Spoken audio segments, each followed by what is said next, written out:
Story நேரம் Tamil வியூவர்ஸ்க்கு hi. நம்ம சீரீஸோட next பார்ட்ல என்ன ஆக போகுது அப்படின்னு தான் இன்னைக்கு இந்த வீடியோல பார்க்க போறோம். ஜின்லாய் டிராமா போடுறத பார்த்துட்டு ஷென்பா அமைதியா நின்னுட்டு இருக்க பாட்டி பாக்குறாங்க. என்னவோ பண்ணுங்க அப்படின்னு சொல்லிட்டு அங்க இருந்து கிளம்பி போயிடுறாங்க. நேரா யாங்க திரும்பி ஜின்லாய்ட்டையும் ஷென்பாவையும் பாக்குறான். ஷென்பா, என் மேல தப்பே இல்லைன்னு உனக்கு தெரியுதுல, இது பண்ணதெல்லாம் ஹீ தான், இதுக்கும் மேல எனக்கு எதுக்கு தண்டனை அப்படின்னு கேட்க ஷென்பா பாக்குறா. ஹீ இவ்ளோ ஃப்ராடுன்னு தெரிஞ்சுதான் இவன் கூட க்ளோஸ் ஆன. யார் கூட நம்ம பழகுறோமோ அதை வச்சுதான் நம்மளோட மரியாதையும் ஃபியூச்சர்ல இருக்கும், அது உனக்கு முன்னாடியே தெரிஞ்சிருக்கணும் அப்படின்னு சொல்ல யாங்க பாக்குறான். என்ன துரத்துறதுன்னு முடிவு பண்ணிட்டல அப்படின்னு அங்க இருந்து கிளம்பி வெளியே போறான். யாராலையுமே ஆனா உங்க அளவுக்கு தந்திரமா இருக்க முடியாது போலீன்னு ஹீ பாத்துட்டு நம்ம யான் இருக்காருல அவரை பார்த்து நக்கலா சொல்லிட்டு அங்க இருந்து கிளம்பிடுறான். ஜின்லாய் வேகமா யானுக்கு ஒரு தேங்க்ஸ் போடுறான். என்னை பத்தி நல்ல விதமான நாலு வார்த்தை சொன்னதுக்கு தேங்க்ஸ், நான் மறக்க மாட்டேன் அப்படின்னு. எனக்கு தேங்க்ஸ் சொல்ல வேண்டாம், ஷென்பாக்கு சொல்லுங்க, அவங்கதான் உங்களுக்கு ட்ரீட்மெண்ட் பார்க்க சொல்லி என்னை இங்க கூட்டிட்டு வந்ததேன்னு சொல்லிட்டு யானும் அங்க இருந்து கிளம்பிடுறான். ஷென்பா ஜின்லாய பாக்குறா. ஓவரா வந்துட்டு அவன் வலிக்கிற மாதிரி சீனை போடுறானா, என் பின்னாடியே வா அப்படின்னு ஷென்பா கூப்பிடுறா. ஜின்லாயும் கிளம்பி பின்னாடியே போயிட்டு இருக்க எல்லாரையும் அங்க இருந்து வெளியே அனுப்பிட்டு ஷென்பா ஜின்லாய மட்டும் அந்த இடத்துல இருக்க வைக்கிறா. ஜின்லாய் அது வந்து அப்படின்னு பேச ஆரம்பிக்கிறதுக்குள்ள ஷென்பா அவன் காலையே ஓங்கி ஒரு உதைக்க வலி தாங்க முடியாம கீழே விழுந்துடுறான். நானே அடிபட்டு கஷ்டத்துல இருக்கேன், என்ன எதுக்காக அடிக்கிறீங்க அப்படின்னு கேட்க, இப்பதான் நல்லா எங்க பாட்டி கிட்ட டயலாக் எல்லாம் பேசிட்டு இருந்த, இப்ப மறுபடியும் வந்து ரொம்ப முடியாத மாதிரி நடிச்சிட்டு இருக்க, என்ன நடக்குறீங்க அப்படின்னு கேட்க, நான் ஏற்கனவே இதுல விஷம் தடவி இருக்கேன்னு எனக்கு தெரிஞ்சிருச்சு, அதனால நான் மாத்து மருந்த போட்டுட்டு தான் சண்டைக்கே போனேன். சோ விஷம் என் உடம்புல இறங்கல, காயம் பார்க்க கொடூரமா இருந்தாலும் அந்த அளவுக்கு காயம் கிடையாது, ஆனா அப்பயும் எனக்கு காயம் பட்டிருக்கு தானே, அதுல போய் இல்ல தானே அப்படின்னு சொல்லிட்டு ஜின்லாய் கேட்க ஆரம்பிக்கிறான். விஷம் இருக்குன்னு தெரிஞ்சு எதுக்காக சண்டைக்கு போனேன்னு ஷென்பா கேட்க, ஹீ யாங் ரெண்டு பேருமே ரொம்ப ஸ்ட்ராங்கான ஆளுங்க, அவங்கள நீங்க வெளியே அனுப்பணும்னா ஏதாவது பண்ணிதானே ஆகணும் அப்படின்னு என்ன தூக்கி விடுங்க அப்படின்னு கையை நீட்டிட்டு இருக்கான். ஷென்பா பார்த்து முறைக்க ஆரம்பிக்கிறா. உன் ஒவ்வொரு பொயிலையும் ஒரு சில உண்மை இருக்கு, உன்னோட ஒவ்வொரு உண்மையிலையும் நிறைய பொய் இருக்கு, உன் வாயிலிருந்து வர வார்த்தை எதுவுமே உண்மை கிடையாதுன்னு சொல்ல, என் உண்மையாவே என் உயிரை பணைய வச்சு அந்த சண்டைக்கு போனேங்கிறது உண்மை, விஷம் இருக்குன்னு மட்டும் தான் தெரியுமே தவிர சண்டையில யாரு ஜெயிப்பாங்கிறது எனக்கு எப்படி தெரியும், அப்ப கூட என்ன பிளேம் பண்றீங்களா அப்படின்னு பாவமா நாய்க்குட்டி மாதிரி மூஞ்சி வச்சுட்டு மறுபடியும் கையை நீட்டிட்டு இருக்கான். ஷென்பாக்கே அவனை பாக்கிறதுக்கு பாவமா இருக்கு, இவ்வளவு பாவமா இருக்கானே அப்படின்னு கையை பிடிச்சு தூக்கி விடுறா. பக்கத்துல வேகமா ஜின்லாய் வந்துட்டு இதுக்கப்புறம் அப்படின்னு சொல்லிட்டு கட்டி பிடிக்கிற மாதிரி வந்து, இதுக்கும் மேல உங்களுக்கு யாரு பிடிச்சிருக்கோ அவங்கள நீங்க ஃப்ரீயா சூஸ் பண்ணலாம், உங்களுக்கு எந்த தொந்தரவும் இருக்காது அப்படின்னு சொல்லிட்டு இருக்க ஷென்பாவே கொஞ்சம் நர்வஸ் ஆயிடுறா. கையை வேகமா எடுத்துக்கிறா. நான் இங்க இருந்து போயிட்டு வரேன் அப்படின்னு ஜின்லாய் கிளம்பி போயிடுறான். இங்க இன்னொரு பக்கம் பாட்டி கிட்ட யான் பேசிட்டு இருக்கான். யானை பார்த்து பாட்டி கேக்குறாங்க, அந்த பசங்க எல்லாம் பாருப்பா எவ்வளவு திருட்டு வேலை யூஸ் பண்றாங்க, அவள வந்து ஜெயிக்கணுங்கிறதுக்காக நீ ஒண்ணுமே பண்ணாம எப்பெல்லாம் ஹெல்ப் தேவைப்படுதோ போய் பண்ணிட்டு இருக்கே அப்படின்னு சொல்ல, என் மேல ஷென்பாக்கு இன்ட்ரெஸ்ட் இருந்தா நான் தோட்டத்துல ஒரு கல்லா இருந்தா கூட அவளாவே வந்து என் மேல சாஞ்சுப்பா, இல்ல அப்படின்னா ஒரு கல்லு மேல தண்ணியை ஊத்துன மாதிரி எல்லா எஃபோர்ட்டும் வேஸ்டா தான் போகும்னு சொல்ல, நீங்க எந்த கிளம்புப்பா, உங்க கூட பேசி ஒரு பிரயோஜனமும் இல்லைன்னு பாட்டி சொல்லிடுறாங்க. யான் பாக்குறான், அங்க இருந்து அமைதியா கிளம்பிடுறான். வேலைக்கார லேடி கிட்ட பாட்டி சொல்லிட்டு இருக்காங்க, இவனை சொல்லி என்ன பிரயோஜனம், இந்த பையன் மருமகனா வந்தா சந்தோஷமா இருக்கும் நான் நினைச்சேன், அந்த ஜின்லாய் கூட வேற ரொம்ப க்ளோஸா இருக்கா ஷென்பா, சரி ஓகே அவளுக்கு யாரு பிடிச்சிருக்கோ அவங்க கூட க்ளோஸா இருக்கட்டும், என்ன நடக்குதுன்னு பாத்துக்கலாம் அப்படின்னு பாட்டியும் சொல்லிடுறாங்க. ஹீ இன்னும் இந்த வீட்டை விட்டு கிளம்பாம உள்ளதா இருக்கான். என்னையா போக சொல்ற, ஒருவேளை உன் கூட வந்து நான் க்ளோஸா இருக்க முடியாட்டி உன் எதிரியா மாறுறதுக்கு நான் ரெடி ஆயிட்டேன்னு கையில ஏதோ விஷ பாட்டில் மாதிரி இருக்கு அதை வச்சு பாத்துட்டு இருக்கான். இன்னொரு பக்கம் நம்ம யாங்கு உள்ள போறான். வேலைக்கார பையன் பார்த்து பயந்து நடுங்க ஆரம்பிக்கிறான். யாங்கோடனே நீ ஒன்னும் பயப்பட தேவை கிடையாது, இப்போதைக்கு நான் இந்த வீட்டை விட்டு வெளியே போக மாட்டேன், என்னதான் என்ன போக சொன்னா கூட பாட்டி என்னவோ பண்ணுங்கன்னு சொல்லிட்டு தான் போனாங்க, அவங்கதான் இந்த வீட்டு தலைவி, அவங்க வாய் திறந்து சொல்ற வரைய எனக்கு டைம் இருக்கு, அதுவும் இல்லாம இந்த ஹீ சும்மாவா இருப்பான்னு நினைக்கிற, ஏதாவது பண்ணுவான், என் பேரை நல்ல விதமா மாத்திக்கிற மாதிரி நான் ஏதாவது பண்ண போறேன் அப்படின்னு சொல்லிக்கிட்டு இருக்கான். அன்னைக்கு நைட்டு ஹீ திருட்டுத்தனமா எங்கேயோ ரகசியமா கிளம்பி போக அவனை ஃபாலோ பண்ணிட்டு யாங்கும் பின்னாடியே போயிட்டு இருக்கான். கொஞ்ச தூரம் இன்னும் ஃபாலோ பண்ணலாம் அப்படின்னு நினைச்சிட்டு இருக்கான். அப்பன்னு பார்த்து இந்த பாட்டியோட வேலைக்கார லேடி இருக்கால, அவ ஒரு பையனை செட்டப் பண்ணிட்டு இருந்தால, அந்த பையன் அந்த லேடியை கூட்டிட்டு இங்க ரெண்டு பேரும் ஃபர்ஸ்ட் டைம் எங்க மீட் பண்ணாங்களோ அங்க வந்துட்டு, உங்களுக்கு ஞாபகம் இருக்கா, இங்கதான் நம்ம ரெண்டு பேரும் ஃபர்ஸ்ட் டைம் மீட் பண்ணோம், இந்த இடத்த பார்த்தோம் எனக்கு அந்த ஞாபகம் எல்லாம் வந்துருச்சு, வாங்க நம்ம ரூம்குள்ள போலாம் அப்படின்னு கூப்பிட்டு இருக்கான். அந்த லேடியும் ஓகே அப்படின்னு சொல்லிடுறா. இங்க ஷென்பாக்கு ஏதோ ஒரு கனவு வந்துட்டு இருக்கு, அவ குட்டி பொண்ணா இருக்க மாதிரியும் அவ நிறைய பேரை கொலை பண்ணி வச்சிட்டு இருக்க மாதிரியும். அதை பார்த்துட்டு இந்த கனவு கண்டுட்டு வேகமா ஷென்பா ஏஞ்சிடுறா.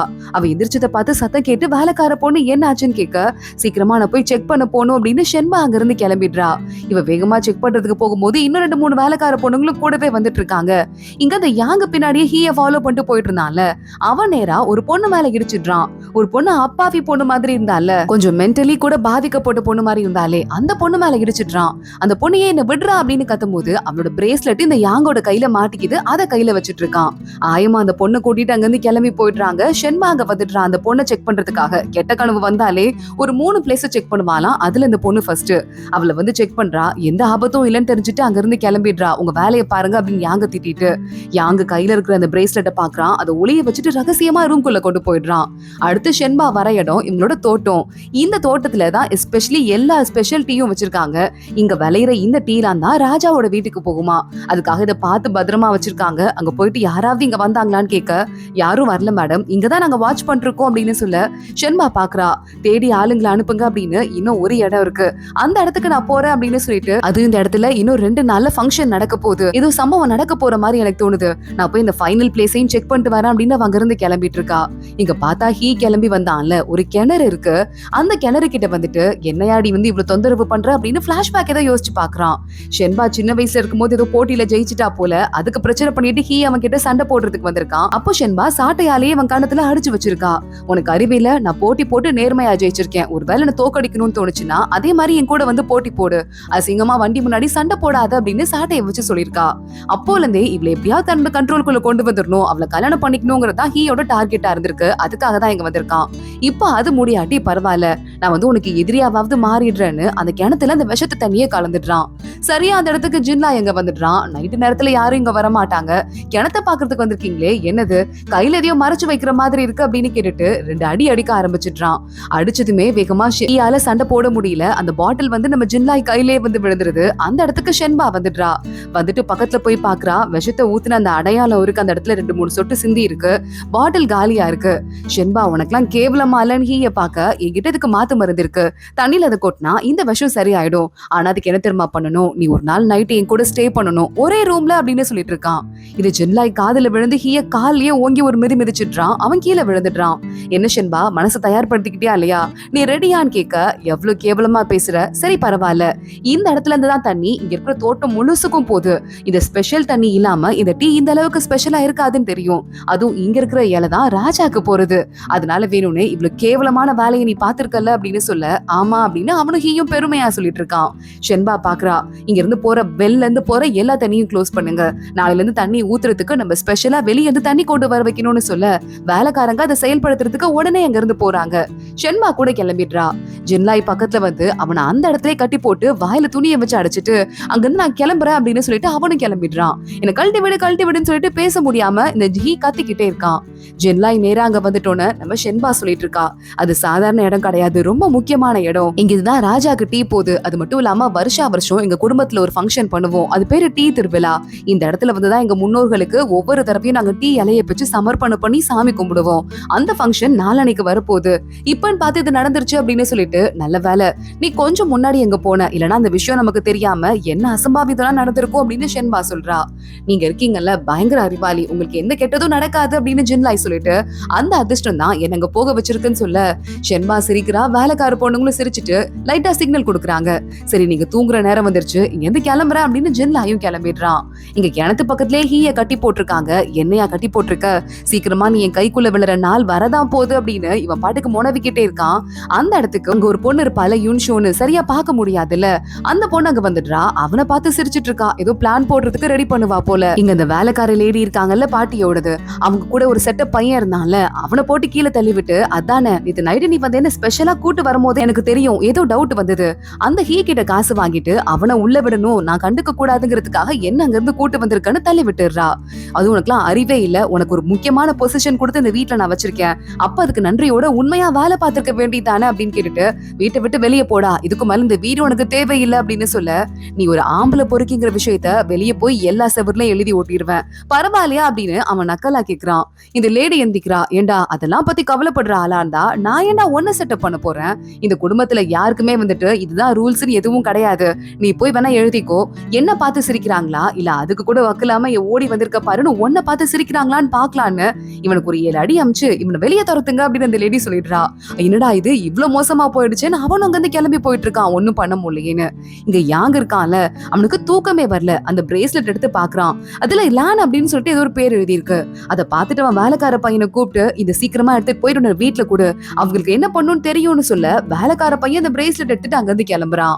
இங்க அந்த ஷென்பாக்கு சில சிஸ்டர்ஸ் எல்லாம் இருப்பாங்கல்ல, சரியே இல்லாம அந்த பொண்ணு யூயூ இருக்கால, அவளோட இந்த ரெண்டாவது அக்காவை பாக்குறா. ஏதாவது பிளான் வச்சிருக்கியா என்ன, நாளைக்கு இந்த ஃபங்க்ஷன் நடக்க போகுது அப்படின்னு சொல்லிக்கிட்டு இருக்கா. அதுவும் இல்லாம ஷென்பாக்கு தான் டீ போன் இருக்கு, அது இருக்கதாலதான் எல்லாரும் அவளை தலையில தூக்கி வச்சு கொண்டாடிட்டு இருக்காங்க அப்படின்னு சொல்ல அந்த ரெண்டாவது அக்கா பாத்துட்டு இருக்கா யூயூவ. என்னது நிஜமாவா டீ போன் இருக்கா அப்படின்னு கேக்குறா. டீ போனுங்கிறது இவங்க பரம்பரையா இந்த குடும்பத்துல ஒருத்தங்க இல்லைன்னா 2 பேருக்கு வர வரமா, அதை பார்த்தே இது ஒரு நல்ல டீயா இல்லையா அப்படிங்கறத ஒருத்தங்களால கண்டுபிடிக்க முடியுமா. அந்த வரம் ஷென்பாக்கு இருக்கு அப்படின்னு சொல்லிட்டு தான் அவ தலைவி ஆகிறதுக்கு ரெடியா இருக்கா. அவளுக்கு அது இல்ல நான் நினைக்கிறேன் அப்படின்னு அதை ஒரு பொண்ணு சொல்லிட்டு இருக்கா. அப்படியா நிஜமாவா, ப்ரூவ் பண்றதுக்கு ஏதாவது வழி இருக்கா அப்படின்னு இன்னொரு பொண்ணு கேட்டுட்டு இருக்கா. ஷென்பா அன்னைக்கு கடைக்கு போயிட்டு வெளியே திருப்பி வந்துட்டு இருக்கும் போது வர வழியிலேயே ஷென்பாவோட நானி, அதாவது அந்த ஆயம்மாலாம் இருப்பாங்கல்ல, நான் தான் ஷென்பாவை சின்ன வயசுல தூக்கி வளர்த்தேன், என்ன உள்ள விடுங்கன்னு கத்தி ரோட்லயே டிராமா பண்ணிருக்கா. ஷென்பா கதவை ஓபன் பண்ணிட்டு பாக்குறா. ஆனா அப்பயும் அவ கண்டுக்கவே இல்ல. அவ பாட்டுக்கு அமைதியா நின்னுட்டு ஆளுங்களை கூட்டிட்டு அந்த நானிய அங்கிருந்து வெளியே போக வச்சுட்டு அப்புறமா ஷென்பா கிளம்பி உள்ள போயிடுறா. நான் தான் உண்மையாவே உங்களை வளர்த்தேன், நான் தான் அந்த ஆயம்மா, என்ன விடுங்கன்னு அந்த லேடி கத்த ஷென்பா அதை கண்டுக்கவே இல்ல. ஷென்பா உள்ள வரா. இதே நேரத்துல ஜின்லாய் கிட்ட பக்கத்துல இருந்துட்டு வென்னு பேசிட்டு இருக்கான். ஆமா உனக்கும் ஷென்பாக்கும் என்ன நடக்குது சொல்லு அப்படின்னு. நான்லாம் உங்களை நிமிந்து கூட பார்க்க முடியுமா, ஏதாவது நீங்க தப்பா நினைச்சிட்டு இருக்காதீங்க, யாராவது ஏதாவது சொல்றாங்கன்னா அதை கேட்காதீங்க. ஏற்கனவே ஹீ கதை யாங்க கதை முடிஞ்சிருச்சு. இப்போ நீங்க அப்புறம் இந்த யான் இருக்காருல, 2 பேர் தான் இருக்கிறதே பெரிய ஆளுங்க. அதனால உங்களுக்கு எவ்வளவு ஸ்ட்ரென்த் இருக்கோ அதை வச்சு ட்ரை பண்ணுங்க. அதுவும் இல்லாம ஷென்பாவை நீங்க சரியா பார்க்காம பாட்டி இருக்காங்கல்ல, அவங்கள போய் அடிக்கடி பாருங்க, நீ ஐடியா கொடுக்க சூப்பர் ஐடியா அப்படின்னு வெண்ண அங்க இருந்து கிளம்பி பாட்டிய பார்க்க போயிடுறான். இதான் சாக்குன்னு ஜின்லாய் நேரா கிளம்பி ஷென்பாவை பாக்குறதுக்கு வந்துடுறான். ஜின்லாய் வந்த அடுத்த செகண்டே ஜின்லாய் தானே வந்திருக்கான், அவனை உள்ள விடு அப்படின்னு ஷென்பா சொல்ல வேலைக்கார பொண்ணு சிரிச்சுட்டே உள்ள விடுறா.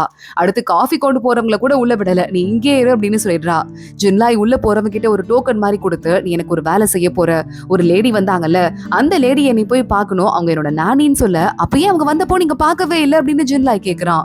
அந்த லேடி ரொம்ப தூரத்துல இருக்கா. இப்போ திடீர்னு வந்து என்கிட்ட ரகசியமா நான் வந்திருக்கேன்னு சொல்லாம ஊரை கூட்டு டிராமா பண்றா. அப்ப அவளுக்கு இன்டென்ஷன் என்னவா இருக்கும் நீயே யோசின்னு கேட்க, அப்ப அவளுக்கு ஏதோ தப்பான இன்டென்ஷன் இருக்குன்னு தெரியுது, என்ன நம்பி அனுப்புறீங்க, என் மேல அந்த அளவுக்கு உங்களுக்கு நம்பிக்கையா அப்படின்னு ஜின்லாய் கேக்குறான். எதுவும் சொல்லாம ஷென்பா, ஆஹா இவன் இப்படி கண்டுபிடிச்சிட்டானே அப்படின்னு யோசிச்சுட்டு, நீ யாருங்கிற உண்மை இன்னும் கண்டுபிடிக்கல, அதை கண்டுபிடிக்கணும்னா நீ இதை செஞ்சுதான் ஆகணும்னு அவனை மிரட்டுற மாதிரி செஞ்சுட்டு இருக்கா. ஜின்லாய் பாக்குறான். என்னை இந்த அளவுக்கு நம்பதுக்கு ரொம்ப தேங்க்ஸ், நம்பிக்கையை வீணாக மாட்டேன் அப்படின்னு அவளை பார்த்து சிரிச்சுட்டே அங்க இருந்து கிளம்புறான். ஷென்பாவும் சிரிச்சிட்டு இருக்கா. இங்க இந்த ஆயமா இருக்கால, அவளை பார்த்துட்டு ஊரே சிரிக்குது, என்ன பெரிய நானின்னு சொல்லிட்டு நீ கிளம்பி போன, உன்னை யாரும் கண்டுக்கல, எல்லாரும் நான் அசிங்கப்படுத்திட்டாங்க அப்படின்னு சிரிச்சிட்டு இருக்க. அந்த இடத்துக்கு ஒரு பையன் வரான். ஷென்பா கூட இந்த ஷென்பாவோட ஃபேமிலியில தம்பி ஒருத்தர் இருந்தான், ஓவரா வந்து அழிச்சாட்டியம் பண்ணான்னு அவனுக்கு தண்டனை கூட கொடுத்திருந்தான்ல, அந்த பையன் தான். அவன் ஏற்கனவே இந்த யூ அப்படின்னு ஒரு 2வது அக்கா இருக்கால, அவ சொல்லிதான் இந்த இடத்துக்கு வந்திருக்கான். இங்க வாங்க மேடம் அப்படின்னு அவளை தனியா ஒரு ஹோட்டலுக்கு கூட்டு போயிட்டு அந்த ஆயமாக்கு சாப்பாடு வாங்கி கொடுக்கறது, நிறைய காசு கொடுக்கறதுன்னு ஏதோ வேலை எல்லாம் பாத்துட்டு இருக்கான். ஷென்பா அக்கா தான் கொடுக்க சொன்னாங்க அப்படின்னு. தெரியும் பா, என் மேல உங்களுக்கு பாசம் இல்லாமலா இருக்கும், கண்டிப்பா அவங்க மறந்துருக்க மாட்டாங்க, அவங்களுக்கு நான் எந்த அளவுக்கு ஹெல்ப் பண்ணிருக்கேன், நான் தான் அந்த பிளான் எல்லாம் போட்டு கொடுத்தது அப்படின்னு சொல்றா. என்ன பிளான் அப்படின்னு இவன் கேட்டுட்டு இருக்கா. இல்லப்பா அதெல்லாம் ஒண்ணும் இல்லன்னு இவ காசு எடுத்துட்டு கிளம்ப பாக்குறா. இருங்க வெயிட் பண்ணுங்க சாப்பிட்டுட்டு போலாம் அப்படின்னு அந்த பையன் எக்கச்சக்கமா ஒயின் எல்லாம் கொண்டு வர சொல்றான். இவனை குடிக்க வச்சு உண்மையெல்லாம் வாங்கலாம் அப்படின்னு. அதே மாதிரியே நிறைய ஒயின் எல்லாம் வருது. இந்த லேடியும் குடிக்க ஆரம்பிக்கிறா. இங்க இன்னொரு பக்கம் நம்ம ஷென்பா கிட்ட நாளைக்கு ஃபங்க்ஷனுக்கு எல்லாமே ரெடி ஆயிடுச்சு, பிளேட்ஸ் எல்லாம் ஓகேவா அப்படின்னு மேனேஜர் வந்து கேக்குறான். அதை பார்த்துட்டு ஷென்பா, பிளேட்ஸ் எனக்கு பிடிக்கல, பட்டர்ஃபிளை இருக்க மாதிரி கலர்ஃபுல்லா பிளேட்ஸ் வேணும், அதை ரெடி பண்ணுங்க டீ வைக்கிறதுக்கு. அதுவும் இல்லாம இனிமே எல்லாத்தையும் என்கிட்ட கேட்கணும்னு இல்ல, என் வேலைக்கார பொண்ணு கிட்ட கேட்டுக்கோ அப்படின்னு மேனேஜர் கிட்ட சொல்ல வேலைக்கார பொண்ணு பாக்குறா. ஒவ்வொரு தடவையும் ஷென்பா மேடம் அவங்களே பார்த்து தான் கவனிச்சு செய்வாங்க, இந்த தடவை ஏன் நம்மள பாத்துக்க சொல்றாங்க அப்படின்னு யோசிக்க ஆரம்பிக்கிறா. இங்க நாயமாவா நல்லா ஃபுல்லா குடிச்சிட்டு, ஷென்பாக்கு டீ போனே இல்லப்பா பிறந்ததுல, அவளால வந்து எந்த டீயையும் கண்டுபிடிக்கவே முடியாது, அப்பதான் நான் ஒரு ஐடியா கொடுத்தேன், உடம்பு சரியில்லைங்கிற போர்வையில யாருக்கும் தெரியாம அவள ஒரு ரகசியமான இடத்துல மறைச்சு வச்சு குட்டி வயசுல இருந்தே நாங்க அவளுக்கு ட்ரைனிங் கொடுக்க ஆரம்பிச்சோம். ராத்திரியும் பகலுமா அவ மாறி மாறி படிச்சு இப்போ அந்த நிலைமைக்கு டீயை ஈஸியா கண்டுபிடிக்கிற நிலைமைக்கு வந்திருக்கானா, அதுக்கெல்லாம் யாரு காரணம், என்னோட ஐடியா தான் காரணம். நான் போட்ட சின்ன விதை இப்ப ஆலமரமா வளர்ந்துருச்சுன்னு சொல்ல, டீ போன் பொய்யா, நிஜமாவே பொய்யா அப்படின்னு கேட்டுட்டு அந்த பையன் வரான். இந்த லேடி என்னெல்லாம் சொன்னாலோ அத அவனே கைப்பட எழுதி அந்த லேடி கிட்ட கை நாட்டு வாங்கிக்கிறான். அப்புறம் அங்க இருந்து கிளம்பி போயிடுறான். வேலைக்கார லேடிய பாத்துக்கோங்க, அவ வெளியே போக கூடாது அப்படின்னு வேற சொல்லிட்டு போறான். சரியா அந்த நேரத்தை இதெல்லாம் வாட்ச் பண்ணிக்கிட்டே இருக்கான் நம்ம ஜென்லாய். இவன் அங்க இருந்து கிளம்புறத பாத்துட்டு இருக்கான். இவன் வேகமா வண்டியில ஏறிட்டு இனிமே யாரு என்ன அடிக்க முடியாது, எவ்வளவு திமிர் காட்டினா ஷென்பா, இனிமே அவளுக்கு அழிவு காலம் தான் அப்படின்னு சொல்லிட்டே கிளம்பிட்டு இருக்க ஜென்லாய் நேரா அந்த வேலைக்காரி இருக்கிற இடத்துக்கு போறான். ஆனா அந்த பொண்ணு காணோம். அந்த ஆயமா இங்க கதவு வழியா குதிச்சு காணாம போயிருக்கா. இங்க இந்த சிஸ்டர்ஸ் எல்லாம் தனியா உட்கார்ந்துட்டு இருக்காங்க. அப்போ இந்த ரெண்டாவது அக்காவை பார்த்து யூ கேக்குறா, அக்கா எதுக்காக அந்த லூசு பையனை போய் அமிச்ச, அவன் சரியான வெட்டி பையன், அவனை யாராவது புடிச்சிருவாங்க அப்படின்னு சொல்ல, புடிக்கட்டுமே ஷென்பாவோட ஆளுங்க புடிச்சாங்கன்னா எதையோ மறைக்கிறாங்கிறதான உண்மை அப்படின்னு கேட்க, அட ஆமால இந்த பாயிண்ட நான் விட்டுட்டேன். அப்போ நாளைக்கு இருக்கு ஃபங்க்ஷன்ல சரியான கலாட்டா இருக்கு அப்படின்னு ரெண்டு பேரும் சிரிச்சிட்டு இருக்காங்க. கூடவே இந்த பிளைண்ட் பொண்ணு இருக்கால யுன்ஷு, அவளும் உட்கார்ந்துட்டு இருக்கா. இந்த ரெண்டு பேரும் பேசிக்கிறதெல்லாம் அவ சீக்கிரட்டா கேட்க ஆரம்பிக்கிறா. அடுத்த நாள் ஆகுது, அந்த ஃபங்க்ஷன் டைம் வந்துருது. அந்த ஃபங்க்ஷனுக்கு நிறைய முக்கியமான கெஸ்ட்டுகள் எல்லாம் வருவாங்களாம். அதே மாதிரியே வந்திருக்காங்க. இந்த ஃபேமிலில இருக்கிற எல்லா ஆளுங்களும் நிக்கிறாங்க. கலை நிகழ்ச்சி எல்லாம் நடக்க ஆரம்பிக்குது. அடுத்து சாமி கும்பிடுற ஃபங்க்ஷன் வருது. ஒவ்வொரு தடவையும் இந்த முன்னோர்கள் சிலைக்கு மரியாதைய பாட்டி தான் செய்வாங்களாம், ஊதுபத்தி எல்லாம் ஏத்தி பூஜைய. ஆனா இந்த தடவை எனக்கு பதிலா இந்த தடவையில இருந்து ஷென்பா செய்ய ஆரம்பிப்பா அப்படின்னு பாட்டி சொல்லிடுறாங்க. அங்க இருக்கிற அத்தனை பேரும் ஷாக் ஆயிட்டு இருக்க ஷென்பா வரா. ஒரு பெரிய கும்பிடு போட்டுட்டு அங்க இருந்து கையில ஊதுபத்திய வாங்கிட்டு அதை எடுத்துட்டு போறா. அங்க போய் டீயை பெரியவங்களுக்கு சமர்ப்பணம் பண்றா அங்க இருக்கிற சிலைக்கு. அடுத்து ஒரு பெல்ட் இருக்கு, அதை எடுத்துட்டு அந்த மரத்துக்கிட்ட போய் கட்டணும் போல. அதை எடுத்துட்டு அவ கிளம்ப ஆரம்பிக்கிறா. இது நடக்க கூடாது அப்படின்னு ஆளுங்க கத்திட்டு இருக்காங்க. அதோட தான் இன்னைக்கு எபிசோட் முடியுது. அடுத்தடுத்து என்ன ஆக போகுது தொடர்ந்து பார்க்கலாம். இந்த வீடியோவை லைக் பண்ணிக்கோங்க, மறக்காம நம்ம சேனலுக்கு சப்ஸ்கிரைப் பண்ணிட்டு பெல் ஐக்கனையும் கிளிக் பண்ணிக்கோங்க. அடுத்த வீடியோல பார்க்கலாம். அது வரையும் பாய்.